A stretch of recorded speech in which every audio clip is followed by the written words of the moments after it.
Albatross here again with the Cypher Unlimited crew. We have our usual suspects of AD or Alpha Dean or simply Dean. We have Spigs18 or Anthony. And Dean, what's the deal with this Twitch stream?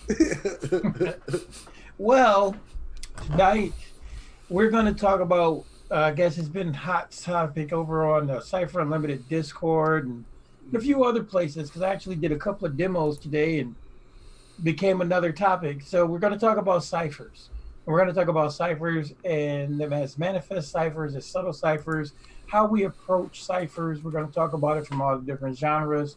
And I'm just going to bat it right on over to Anthony so he can give you the textbook definition of a cipher based on the Cypher System. All right, so we pulling this definition out. What's up, guys? We're pulling this definition out of the revised Cypher core rulebook on page 379. 377, 379 on the PDF. Thank you, Dean. And it goes as follows. Ciphers are a one-use ability that characters gain over the course of play. They have cool powers that could heal, make attacks, ease or hinder task rolls, or in a more supernatural or extreme example, produce effects such as nullifying gravity or turning something invisible. Most ciphers aren't physical objects, just something useful that happens right when you need it. They might be a burst of insight that allows a character to make a perfectly executed attack, or a lucky guess when using a computer terminal. A coincidental distraction that gives you an advantage against an NPC, or a supernatural entity that make things work out in your favor. In some games, ciphers come in the form of items like magic potions or a bit of alien technology. So that's the basic definition in the revised Cypher core book. Yeah, so I mean, basically what that really boils down to is that they're one-time use items that fit the setting. That's really the bare bones of it. I think the main difficulty that most people outside of regular hardcore MCGers or Monte Cook gamers is how to utilize and how to implement ciphers in the non-core settings. If it isn't directly written in the book, people tend to have a hard time to grasp, hey, how do I implement ciphers into my home personal game? Well, and here's another thing people have a difficulty with. They always talking about the cipher limits, and they don't understand why there's a limit, so on and so forth. My favorite thing is I love to talk about the paradigm shift.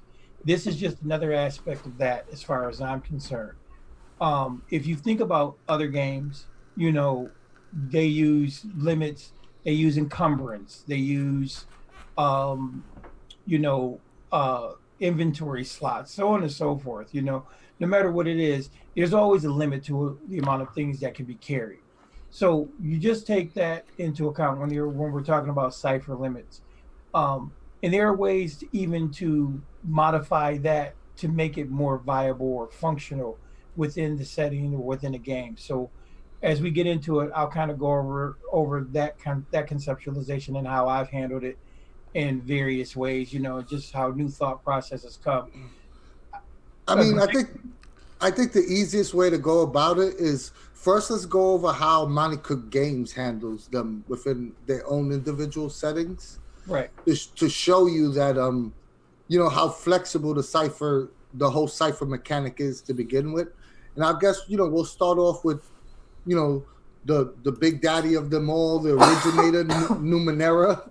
Yep. Ciphers were basically created for Numenera, and ciphers is just advanced technology. Since it's the ninth world, and there was 8 previous worlds before that. Whatever artifacts and ruins that were scattered throughout the ninth world, whatever people crafted and scavenged and found became ciphers. So, it's just remnants of technology from past worlds. And then, go ahead. The beauty of that is that I'm positive this was intentional, is that due to the nature of the setting of Numenera is that there's ruins basically not everywhere, but they're pretty commonplace. Like there's always places to find these remnants of technology, so it's pretty easy to come upon ciphers, or they made it easy to come upon ciphers within your story. So you were encouraged to use them. Yeah, exactly, Yeah. and that's it's awesome.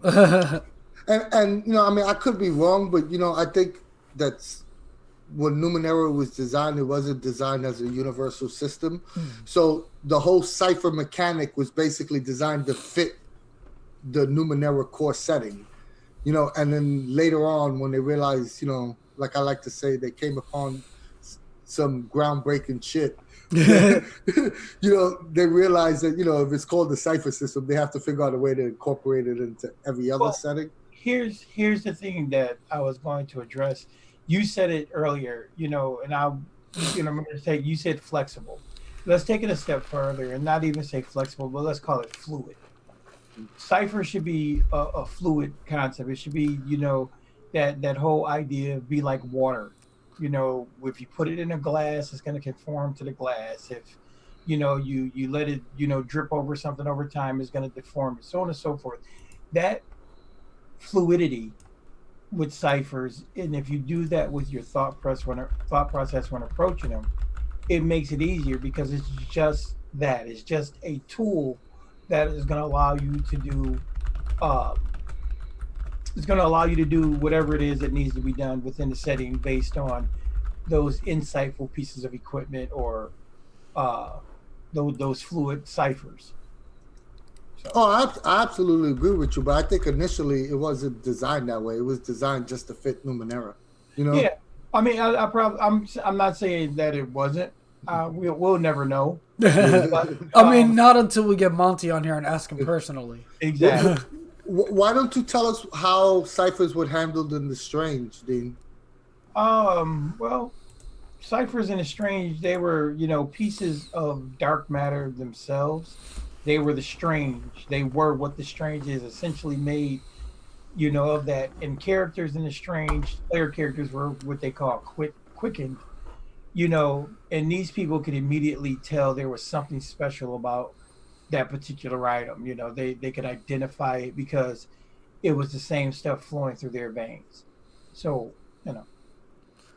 I also think the Strange was probably the first setting where, since it had multiple genres, baked into the setting itself, it was the first setting where it really explored the concept of using ciphers in multiple genres. Yeah, with Numenera, it's essentially, fantasy sci-fi, but in the Strange, you could go in any direction. So you had to, come up with more creative uses for ciphers.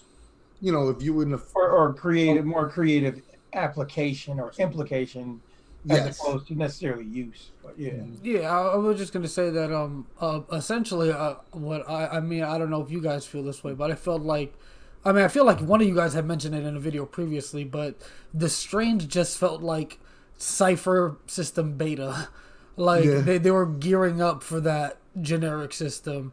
And again, the fact that you go across so many different genres, they had to figure out a way again to make them make sense within those genres, and you can see that bleed over into the Cypher System easily. But yeah, it's definitely ciphers make up a lot of fun in these games. But I think we can move on to the next setting. Yep. Go ahead. So yeah, I'll lead things off. So there's also a couple more setting books from Monte Cook Games. The Cipher World of Ciphers, I believe, was the name of the Kickstarter. Right. And with that came 3 setting books. And now we also have Gods of the Fall. Actually, not Gods of the Fall. The World. See, somebody say the name because I'm fumbling all over. Stars of Fire. Stars of Fire. But either way, I'm going to start things off by talking about the Ciphers within Predation, which is my favorite setting book of all those. And in Predation, if you don't, we'll do a quick little breakdown of what the setting is. It's a futuristic prehistoric setting. I know that kind of sounds a little funny, but essentially humans get time travel, they go back to the past, they develop the past for research purposes, blah blah blah, and then eventually a few generations later time travel stops working and they're stuck in the past. and the setting takes place, I think, believe, like 2 or 3 generations after that time travel stop event. So in Predation, ciphers take the form of these like things that get embedded in your DNA when you interact with a time anomaly, which in Predation is it's like a little hiccups in the time travel process that sometimes bleeds technology or information or whatever have you from the future or from various different points in the timeline, because time can be funny that way. At least that's how I played it or play Timey it. wimey wibbly wobbly. But If you watch Doctor Who. essentially, when you interact with these time anomalies or pass through them or whatever have you, you get cipher information embedded into your character's DNA. And those ciphers, just when you will it, become active in your body, whether they heal you or they power up your next attack or whatever have you. And you can even it tells you a flavorful way to use it on someone else. You just touch them, and the effect passes from your DNA, whatever have you, onto them. But another cool thing about it is they have a little cool description for what manifest ciphers are. And manifest ciphers are just basically what physical ciphers are. Things you can hold, things you use, things that produce something. They make things happen. So in Predation, when you produce a manifest cipher from your DNA, it's essentially like a 3D printer coming from out of you, if that makes sense. So the way I usually flavor it, there's like a piece of tech implant that allows you to 3D print this, or maybe you just project it from your eyes or something. Like, people can flavor it many different ways, and that's, again, the beauty of Cypher. It doesn't tell you specifically how it 4D prints this item, it just tells you it 4D prints it. But either way, it comes into existence, and then you use it like a normal cipher.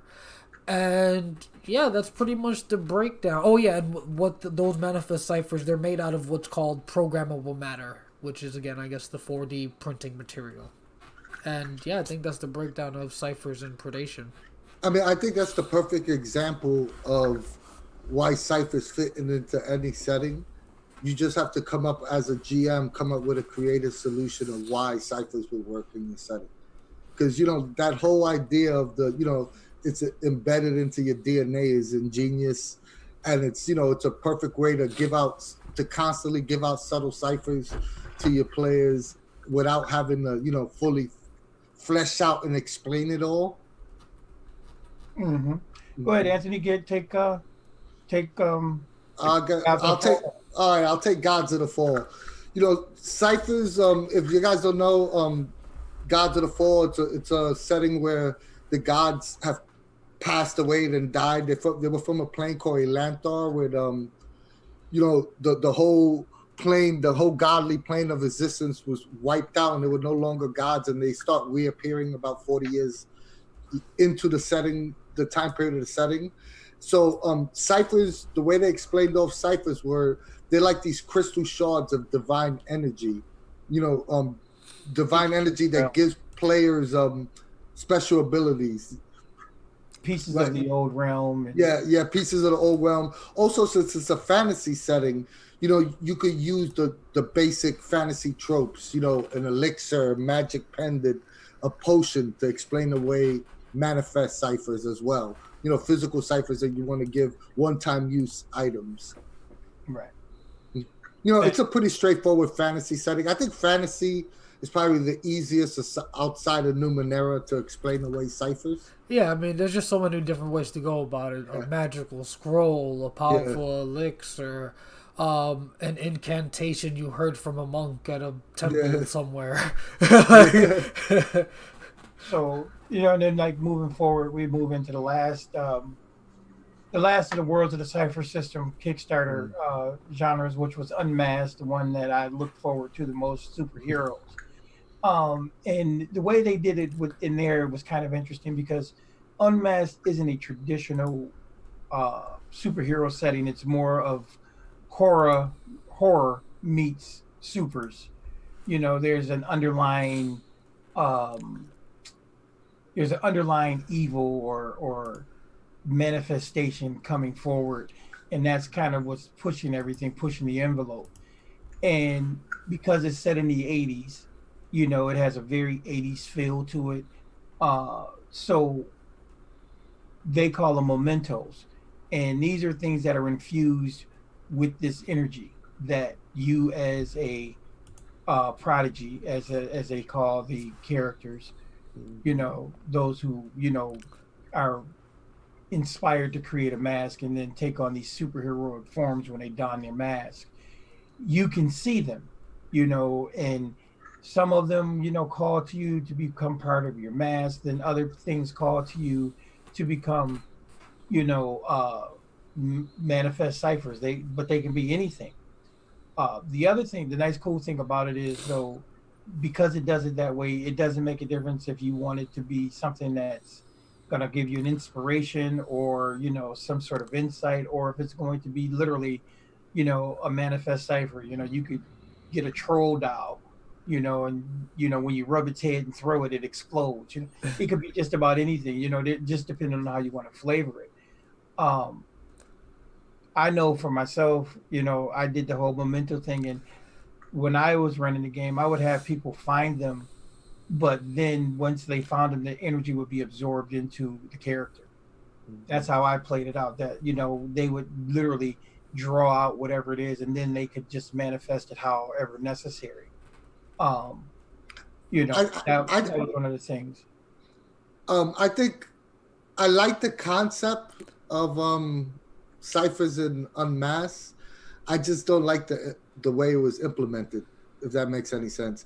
Like I think with supers, it's a lot easier to, especially manifest ciphers, it's a lot easier to explain away one-time use items. There's so many different routes you could go. Like when we ran supers, we ran the utility belt, which is one of the most obvious routes. Hey, these are gadgets that get added on to your utility belt, and they're experimental gadgets, so they one-time use items.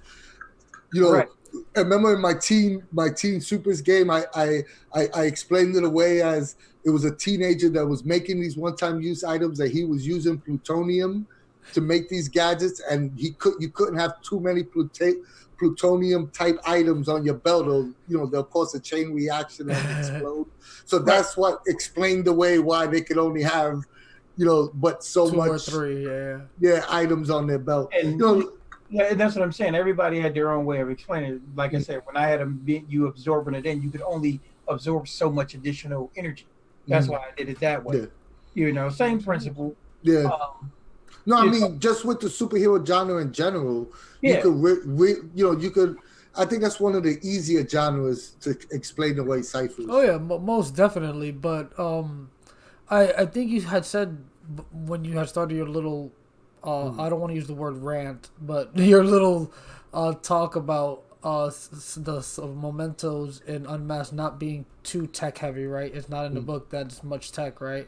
It's just that this is like just a super niche setting where it's not super necessary, but again, like you explained, it's super easy to add that stuff just through some really nice flavoring.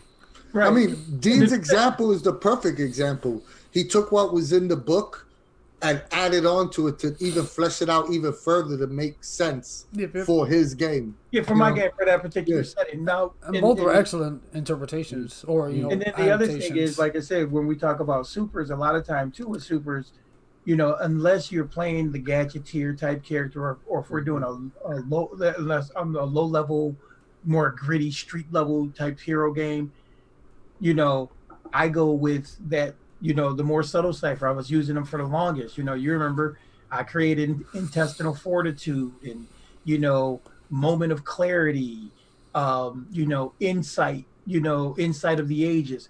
These were all basically the concept of subtle ciphers. These were things that weren't real. These were just those moments of basically, that was that grit. That was when, just like you watch, like I said, my favorite example, watching the movie, the hero's getting beat. And then the villain says something stupid, or, makes some crazy boast. And that's when the hero gets that look in his eye and he stands up, and he's got that surge. He's got the second wind, all of those things were my inspiration for building ciphers in another manner, And then when we start talking about, we're going to go into other genres, people. I don't know if I said that at the beginning. Yeah, I mean, that's actually an excellent segue into. Before we go forward, Dean, since you're the only one that actually read any of Stars of Fire, because me and Al are both dummies. I mean, I actually did read the Cyphers section of the book, so you cannot fault me too much. Could you guys explain how ciphers work in Stars of Fire? You want me? I mean, Oh yeah. yeah. I mean, so again, actually, out of all the books, I believe Stars of Fire actually had the smallest chapter or section introducing or explaining ciphers in the setting.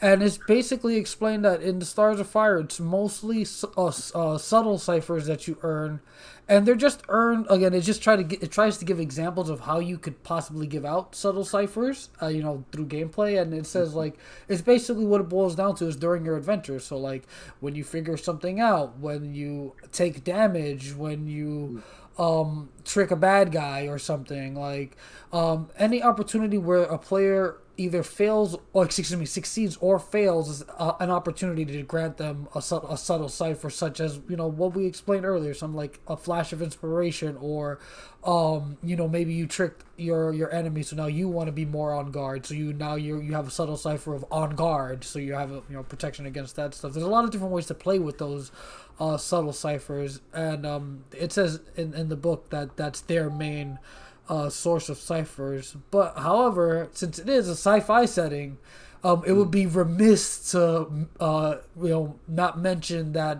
there are high-tech manifest ciphers, and that's how you would play. There's a list of examples of ciphers in the book, but that's literally how they explain it. That is just high-tech that you find around. Do they? I mean, you could if you think about sci-fi, if you're doing a hard sci-fi game, like let's just say, use an example for people who are into it, the TV show The Expanse.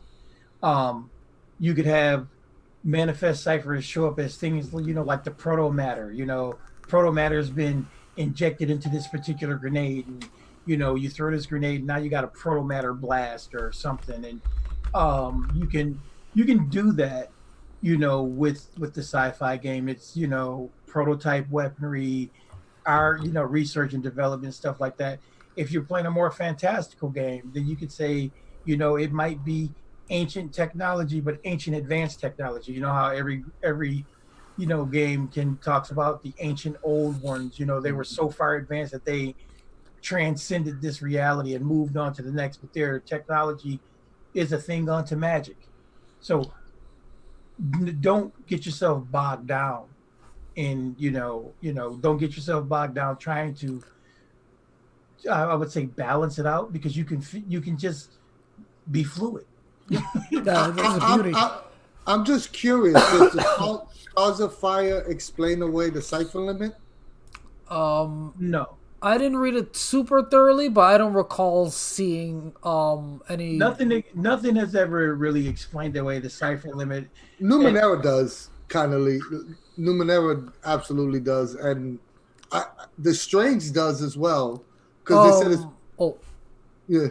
You said explain away, or do you mean explain? Explain why the limit is there. Yeah. Explain away to me would be that they're saying that there's no need for it. Oh no. He means to explain why the limit exists. Yeah, why the limit exists. Well, in Predation, I forget if they stated word for word or even stated. Your DNA can only hold exactly. So much. That just makes sense. Your DNA can only hold so much. No, but the point I was trying to make is that's a commonly asked question, especially on our server, and you don't need an explanation why. Well, here's the thing. Common sense. Let's just use common. How about this? GM fiat. That's what you want. The GM says no. But I'm just saying, GM fiat makes perfect sense. But again, it's not going to break immersion. No, it doesn't. But it was like the guy. Remember on the server, the guy was saying, "Oh, that doesn't stop me from carrying 500 doses of a med." Yeah, you're right. But guess what? Who does? If you're talking about, let's just say we're talking about a modern age game, and you got a guy who's a medic, and he has you might give him a satchel, or a medic's bag, a first aid kit, and the first aid kit has, 4 uses. So in that 4 uses, you know what? It could be 4 different things. A set of bandages that would heal some might. Anaphylactic. What is it? An EpiPen. an EpiPen, all those different things, an adrenaline shot. So those things are all manifest in there, but it's not like that's why there's a limit, because that item has a limit. Another way I explained limits away, I did it in I was running a demo for the guy. As a matter of fact, today ran a demo, Western, Weird West demo, and one of the guys had a cipher called Hot Loads, and he had like 4 different hot loads, which he gave him, 4 shots. Every time he used a hot load, it was 4 different types of shots. One set, shot ice bullets. Another set of hot loads shot explosive rounds. Another set of hot loads he had, but he had those uses out of it. So those are ways to get around. The concept is not that there's a limit, but there's a bit of realistic. No, but what I mean is, even if you as a GM, just for the sake of having, some sort of standards to the amount of ciphers, it's okay to say, hey, I'm not giving you I can't come up with a logical explanation why you could only carry 2 ciphers, but for this game, everyone could only carry 2 ciphers. Right.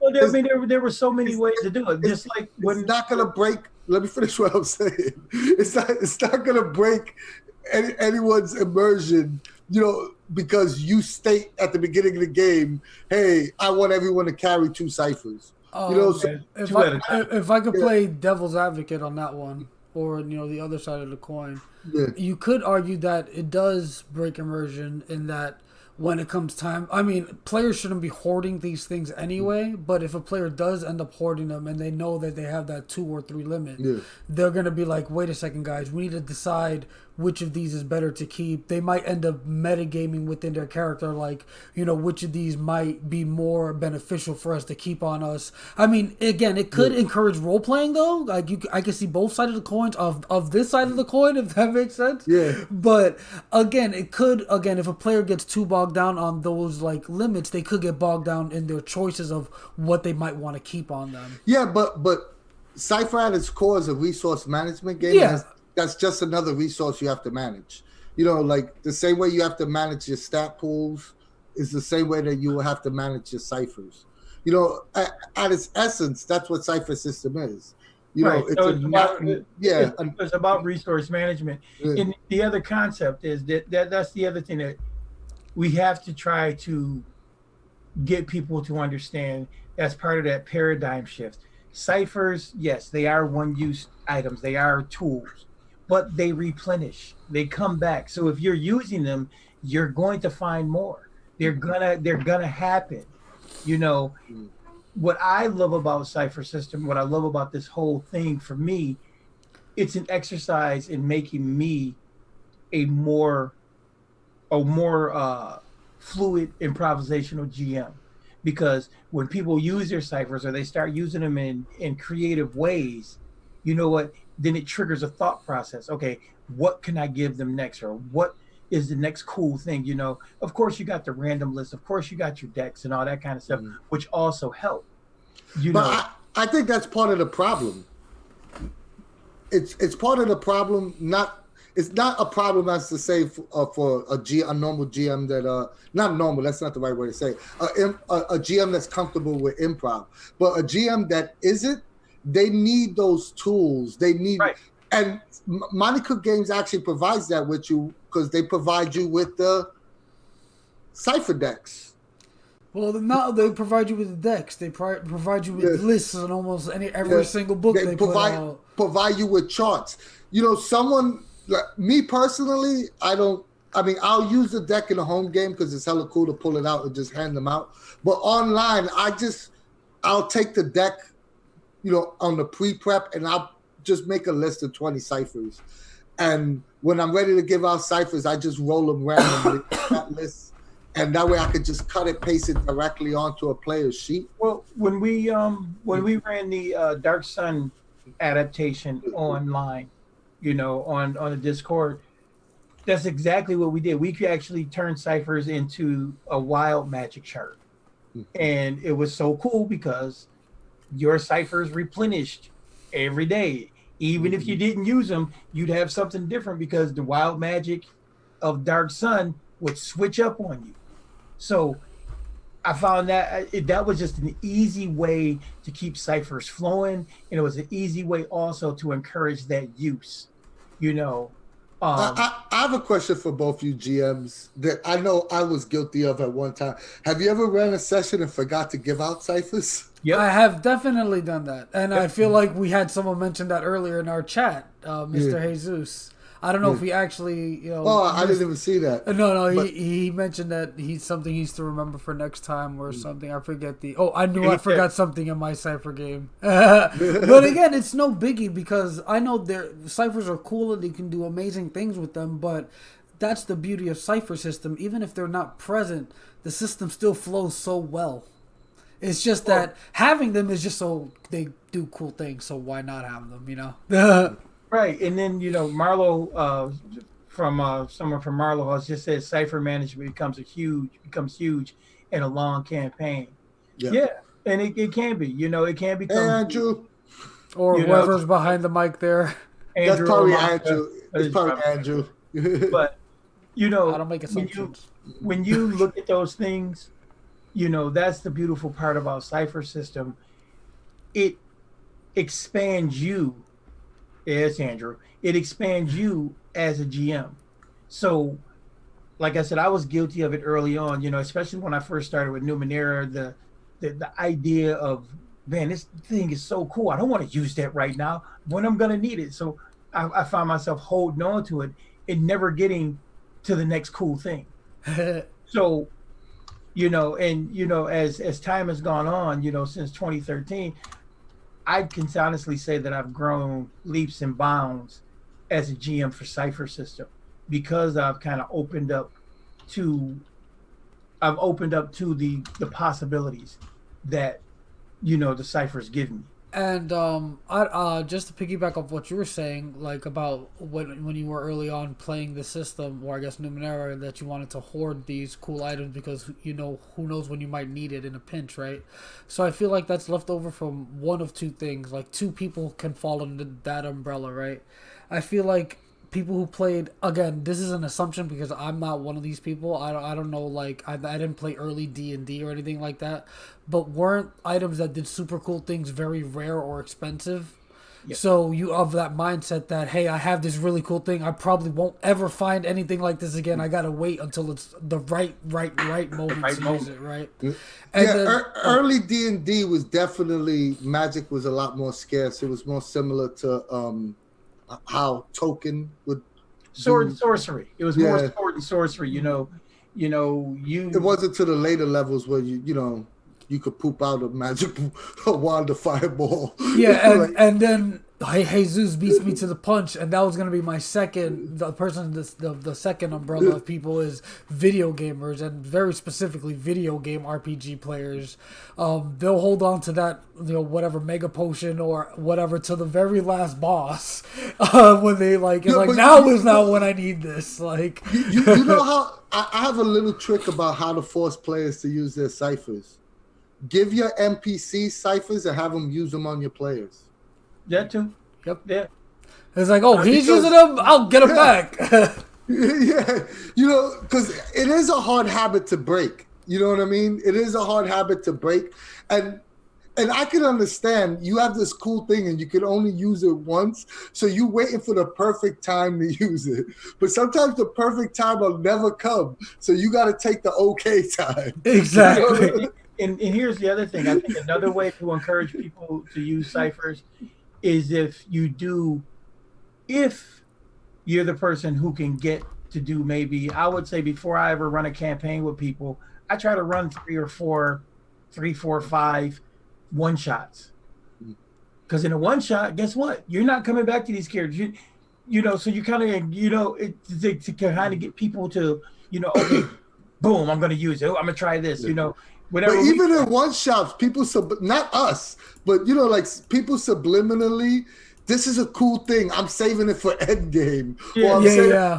Definitely. It's like you can't blame them, especially when they're not used to using ciphers.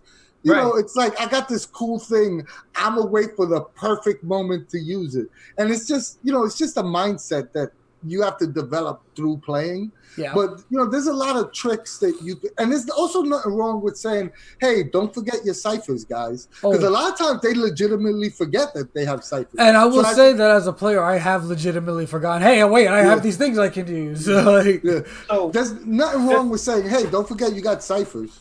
So let's do this, guys. Let's let's look at our GM roulette list of genres that we built up, and let's just kind of talk about how we would approach ciphers towards them. Now, a few of them we've already kind of touched on. We've hit sci-fi, fantasy, super. Why don't you just roll on a chart and we'll take whatever you roll? All right, here we go. Nice. I got a 20 right here. All right. No, I was late on the draw. And I roll a natural 20. Look at that. Oh, so disaster. That's a disaster. So disaster, which is something that we haven't talked about. How would you manifest ciphers in a disaster game? I mean, one super easy one of the disaster game would be a flare gun. Easy peasy. Shows where you are. Could even potentially be used as a, not an explosive, but like as an incendiary projectile or something. And yeah, it makes sense. You find a flare gun with one flare in it. Bing, bang, boom. It's a cipher. Anthony? All right, we just talking about manifest ciphers or ciphers in general? Ciphers in general. What would all right, I mean, the majority of ciphers for disaster game, in my mind, I'm thinking modern, modern right. And disaster is going to be, majority of them are going to be subtle ciphers, so a burst of adrenaline, but adrenaline rush, yeah. Yeah, but my favorite cipher actually fits perfect tool, like I'm thinking for some reason when we said disaster, I'm thinking of a building, burning down and you're stuck in a building, and you find that piece of wire with some tape on it that you could jimmy rig a door because you're stuck to stop the flames from coming at you, stuff like that. Right. So that's my thought process. My thought process for a disaster game is like, actually, I can see 50-50. I can see actually 50-50 with it, of course, like your example, the building's on fire, the Cypher short that, Monte Cook Games, for the Cypher shorts and that little short adventure that they have in the back. For me, you know what? Oh, wow, look, you find a halogen, fire extinguisher. You can put out a section of fire. There's a cipher. Boom. Oh, perfect example. You just made me think of that. You find a flashlight that has just enough battery left for 1 hour and you're in a dark room. There it is. So that's what I'm saying. So I see it going both ways with a disaster game. You could, just boom, see what, you can go both ways, both manifest the adrenaline rush, the perfect tool is an excellent idea, because, what happens if somebody ends up, debilitated, they're injured. So, they're down on their might. Maybe they got, a nail through the foot or something. They find, the bandages, clean bandages, so there's all kinds of stuff to do. Why I love Perfect Tool, because it gets not only the GM, but it gets the player involved in the narrative, because they have to explain away why this is the perfect tool. You know what I mean? I just said it starts that discussion, and that's my favorite part about role playing, and I think that's why I love Cypher System so much, is because it encourages that discussion. Like, hey, why is this like this? And then you get that back and forth between players and the GM, which pushes the narrative, always pushing it forward. I mean, I definitely Marlo makes a good point. I was just at Marlo House. Andrew makes a good point. He says if you hand out more ciphers than they can carry, they have to start using them or they lose out. Which is, another good tactic to, to encourage cipher use, within the game. So who wants to have to leave, that grenade over there? They find a new cipher, they just immediately throw a grenade. They're like, oh, we're good. But what I was gonna say to piggyback off Anthony real quick, was that even like how you said when the cipher is kind of vague, like best tool, you'll tell the player, hey, how does it work? Explain it. I even do that when the description is pretty detailed on what the cipher does. I'm like, you explain what it looks like when you throw it and it works, or whatever have you, because again, it encourages that creativity to flow, and it's awesome because how it's described in the book might not necessarily be how that player imagines it working, and sometimes the player's imagination is better than what's written in the book, like, quite honestly. Yeah. All right, so let's do another one, guys. All right. Am I rolling this time? Or rolling again? I just rolled again. I got an 18, and that's cartoon. Oh, that's a good one. So, you want me to start it off, or who wants to start it off? I mean, I'll go first because I ended it, right? So we'll just go on the reverse order. Cartoons is the exact opposite of disaster to me. I look at now more manifest ciphers. And not only am I going to look at manifest ciphers, I'm going to look at the Numenera and the strange, crazy Gonzo things that you could do with cipher, disintegration rays, all the really outlandish and high technology ciphers, you could definitely put in a tune game.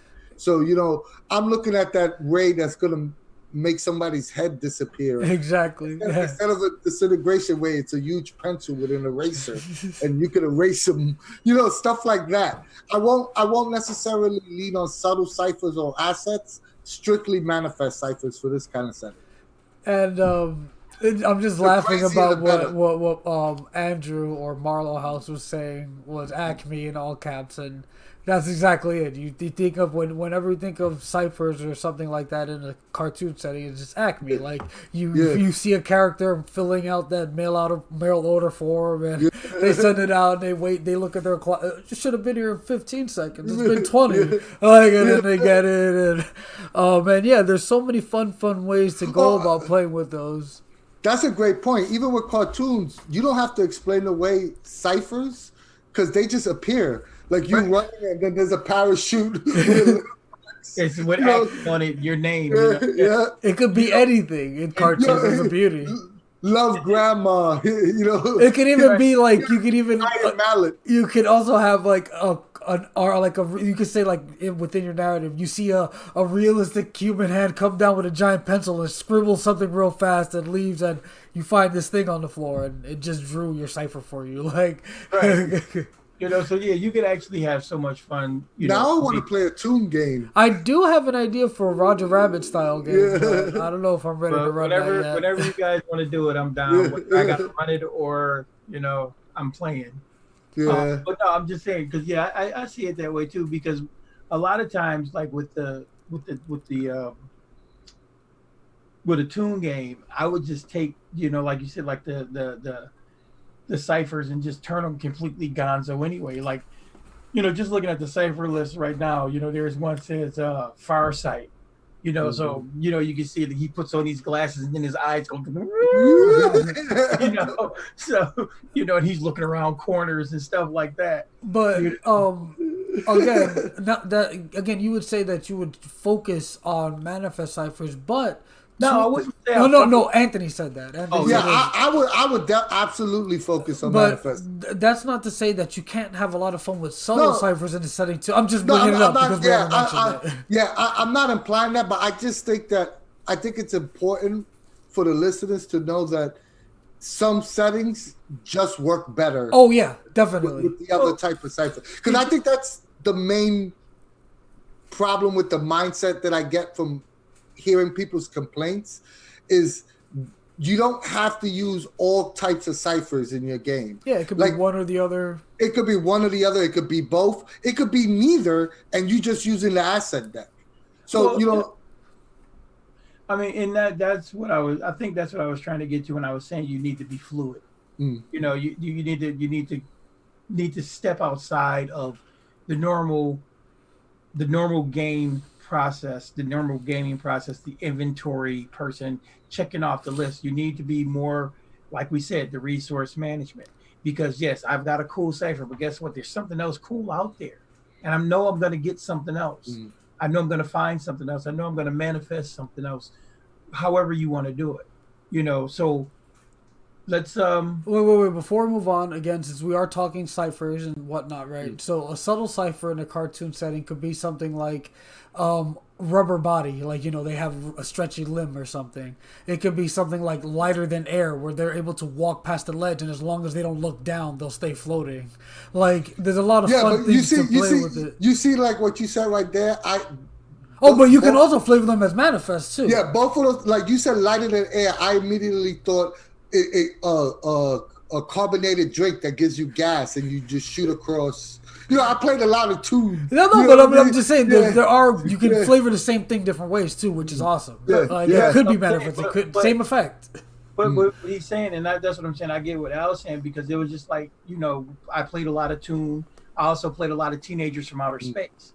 You know, oh, hello there. What's that cat's name again? This is Marshmallow. He just got a shot. He went to the vet and got a shot.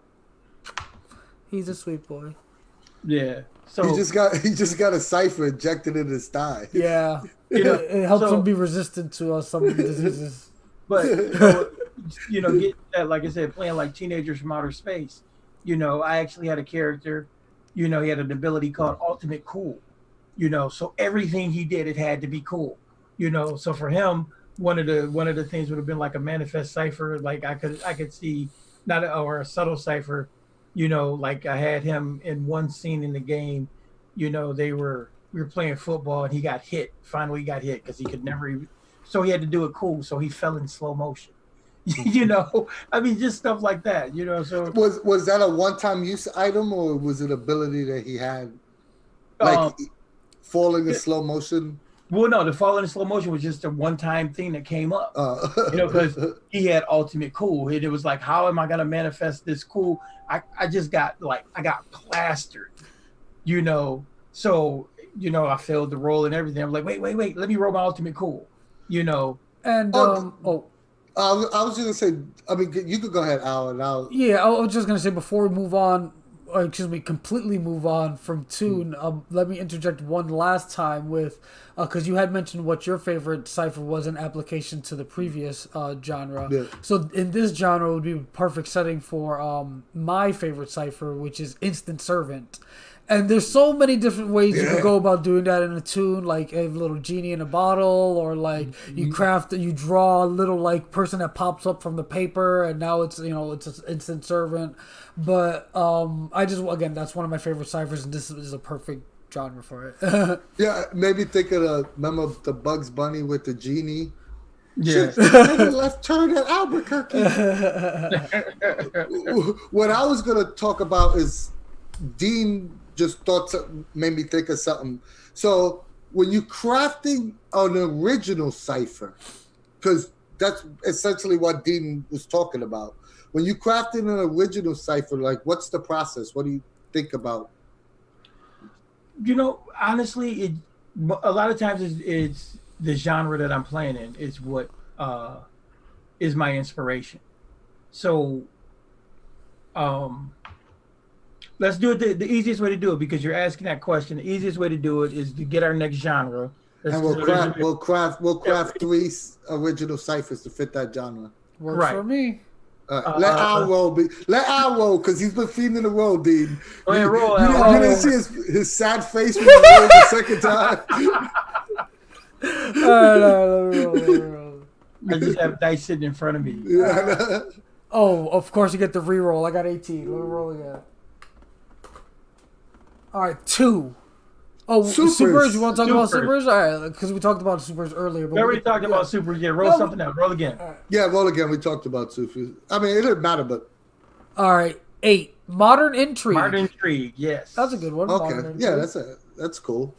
You guys want me to start it off too, or yeah, you know what? Or just say what you want your cipher to do, and we'll figure it out. You know, like I mean, you guys gonna have to help me specify because I'm bad at genres. Okay, so modern intrigue is like spy stuff, or yeah, James Bond. Yeah, okay, so I was right. So I mean, the best one I could think of is, a fun one in any spy thing, is always the the wristwatch laser. Oh, okay. And that's super easy to craft. It's just it maybe has enough battery for 2 or 3 shots, and you press it and it shoots a beam, maybe a medium. Well, if it has a battery for 2 or 3 shots, then it's an artifact. It's not a cipher. That is true. Maybe it has enough battery for No, one very powerful shot. That's not true because remember, some ciphers last for 24 hours. Yeah, but it's usually not damage. But either way, usually give you an asset. We can combine it both ways, right? Because we're crafting it, right? So let's just combine all our ideas, right? So it's a wristwatch. When you activate it, it has enough battery to last for 24 hours or until you fire it 3 times. Okay. Yeah. There you go. Boom. And what's it shoot out? What's the laser? It should be a big red laser. I'm thinking just very typical. Like, I mean, in my head, I'm thinking cartoon spy, but whatever spy. Yeah. It shoots a big red focused laser, and it maybe deals 4 damage that goes through 2 armor.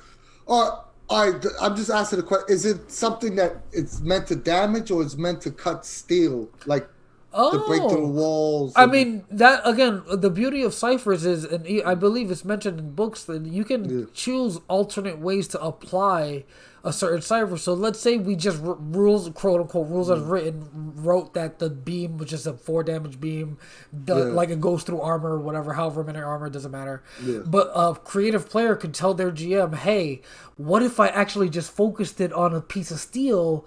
Could it cut it? And then there could be a discussion there. But again, conversely, we could just craft it in a way that it's not meant for damage, it's meant to cut stuff.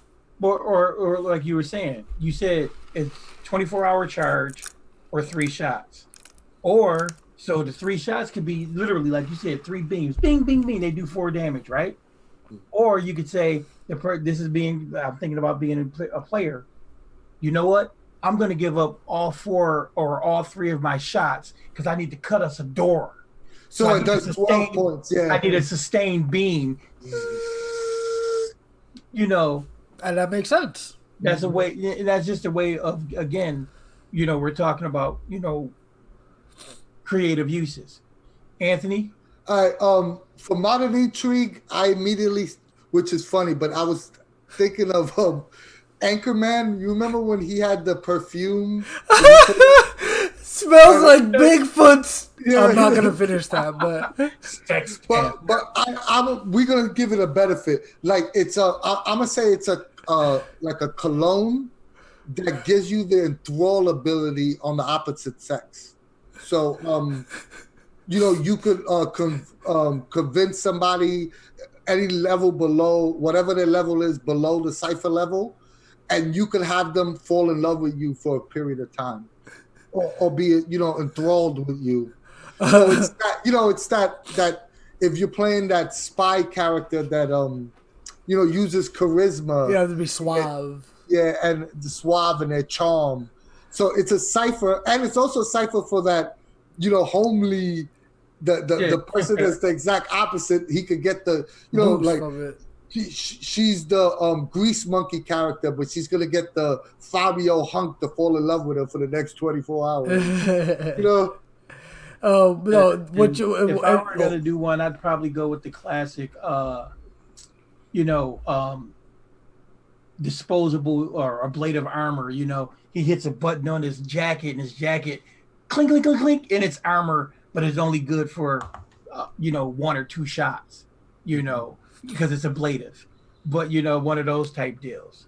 So it's like and then you could be, again, talk about being creative with it. You know what?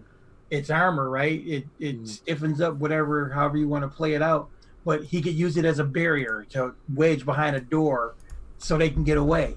Take his jacket off and armor it up real quick. It's just however you want to flavor it.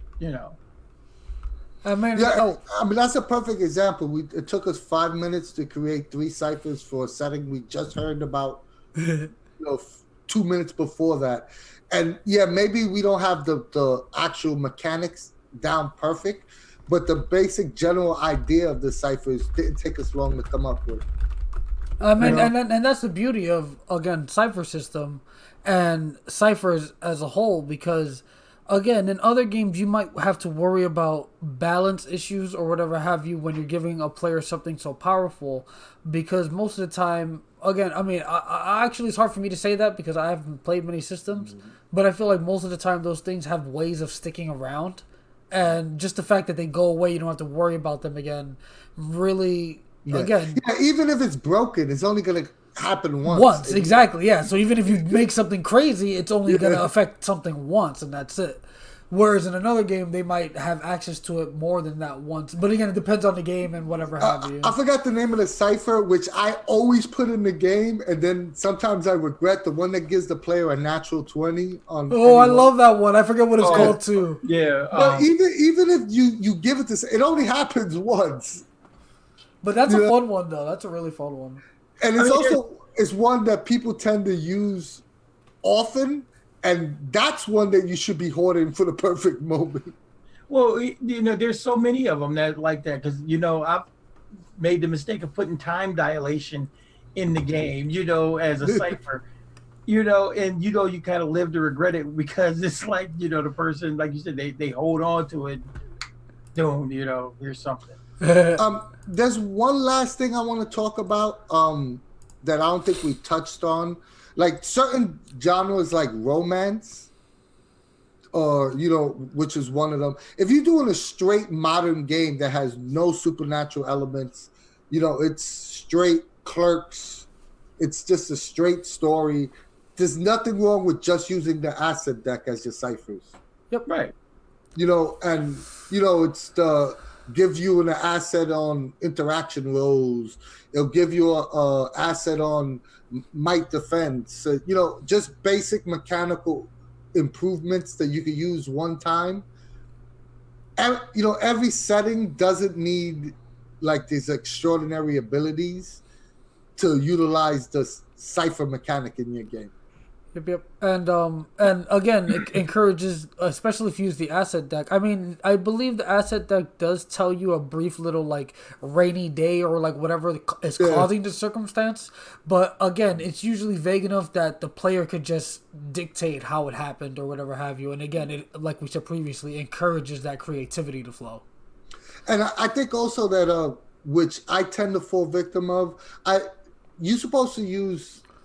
Like by raw, you could utilize the asset deck and ciphers at the same time, and I always forget to give out both.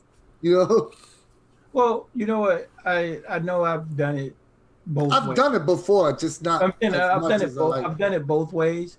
I think in one shots, either or works better. Works.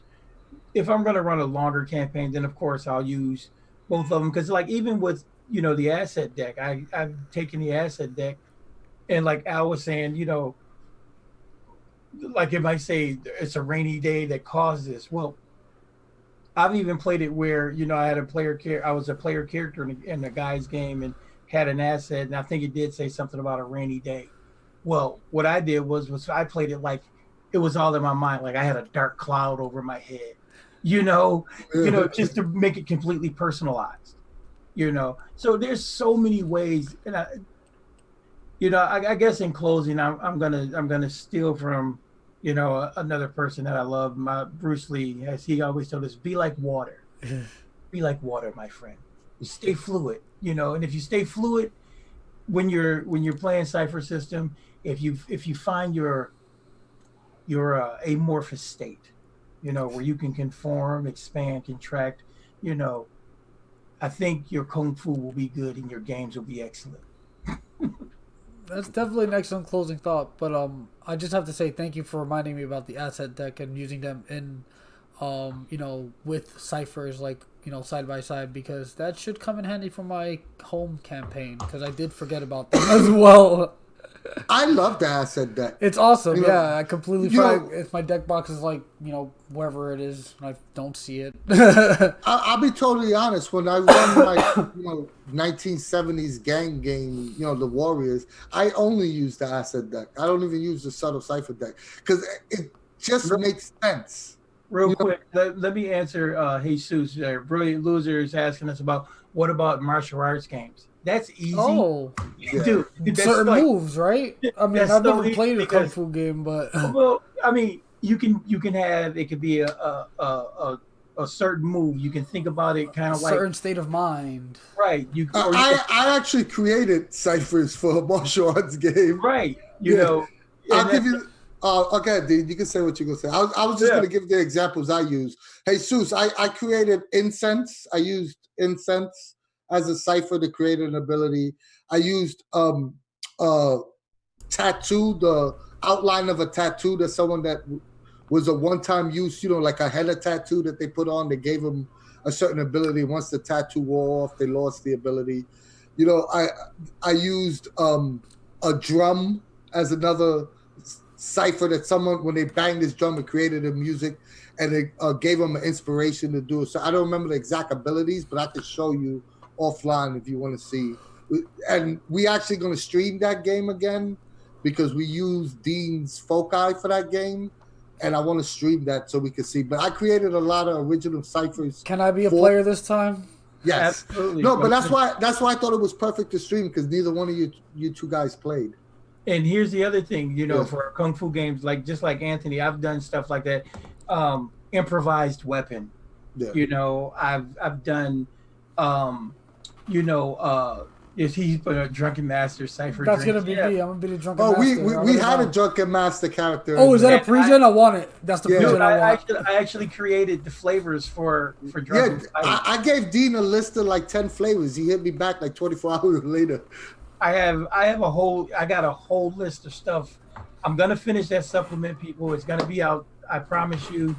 If not the end of the year, very early in the next early. Matter of fact, that should be on next stream. I'm down. Andrew, Jesus, if you guys want to make the 4, we could definitely make that happen. Oh, that'd be awesome. I mean, I'm positive. Oh, excuse me, I don't want to put words in his mouth, but I'm pretty sure he even just said, "I want to play a Capoeira master now." I'm sure. I'm sorry. We were doing traditional kung fu. Yeah, it's traditional. Can it be like a Brazilian exchange student? I don't know. Well, you got to remember. No. Here's the thing. But here's the thing. Even with Capoeira, even if we're doing like a Run Shaw type movie. Monkey style. There we go. Boom, bing, bang, boom. But just so you know, there is an African martial art that is literally about that rhythmic thing. It's called Kokenga, and literally. The war dances were just that, those movements, those were all martial arts. So it can be implemented. Monkey style could definitely be if we're doing Run Shaw, Shaolin Kung Fu, monkey style is definitely something that could at least have similar movements to Capoeira. I know. Right. And then there's and then there's so many other aspects that you can bring in, because this martial arts thing that I've created, I even created gun kata. I created gung fu, not because of, equilibrium, but because of John Woo in his movies, so that's even a thing, so if you want to do a modern game, it's all out there for you guys. So yeah, it's going to happen. Yeah. Look forward to that game we could stream, I've run that adventure right now. Let's play right now. I'm joking, but I think we've had a pretty good say on ciphers. Mm-hmm. Any final thoughts, fellas, before we close this out? I mean, Dean already had his very eloquent final say. Anthony, any parting words?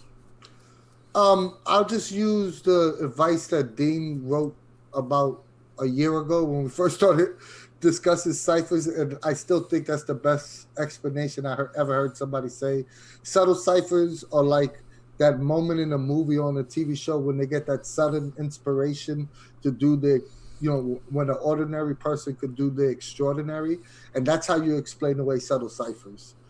And I think is don't be afraid to either use subtle ciphers and manifest ciphers, or one or the other, or just use asset. It's totally interchangeable. You could use all 3, or you could just use one, or you could use none. You're not playing the game wrong. And you said, I was just gonna say, you said none. Don't feel discouraged or like a failure if you forget to include them or don't even want to include them.